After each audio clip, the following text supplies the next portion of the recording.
U bën 10 vjet të foshnjës së fekunduar në mënyrë artificiale në vendin tonë. E për të 7-in vit me radhë u organizua simpoziumi shkencor me karakter ndërkombëtar lidhur me in vitro fertilizimin.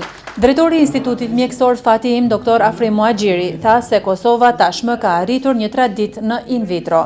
Në vazhdimsi punohet, bëhen ulëmtime shkencore, profesionale, mblidhen të dhanat, analizohen dhe pastaj publikohen në mënyrë që të gjenden mundësitë sa më të mira që të rritet suksesi i kësaj procedure në mënyrë që të gjitha çiftet bashkëtorë të plotësohet dëshira që të kenë fëmijë.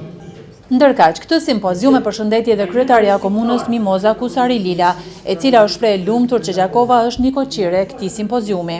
Kjo ditë sigurisht që është e veçantë pasi që sot shënohet edhe 10 vjetori i bebes së parë në Kosovë, andaj më lejoni që t'i përgëzoj të gjitha klinikat, mjekët dhe stafin për punën e shkëlqyer drejt avancimit të metodave për trajtimin e problemeve që kanë të bëjnë me lindjen e fëmijëve. Si kryetare e komunës, do t'jem për herë e gatshme që të përkrahi dhe mbështes punën tuaj, në mënyrë që edhe banorët e komunës së Gjakovës të kenë një derë të hapur dhe një shpresë për të ardhmen e tyre. Nga ana tjetër, ginekologët me përvojë më të gjatë shprehen gatishmërinë për të dhënë kontribut në këtë simpozium.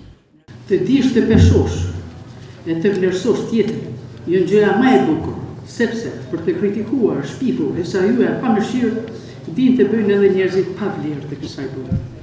Por ndryshe, në këtë simpozium, gjatë gjithë ditës së sotme, u prezantuan specialistë të obstetrikës dhe ginekologjisë nga vende të ndryshme të botës, duke shpalosur të dhënat më të reja nga institutet ku ata veprojnë.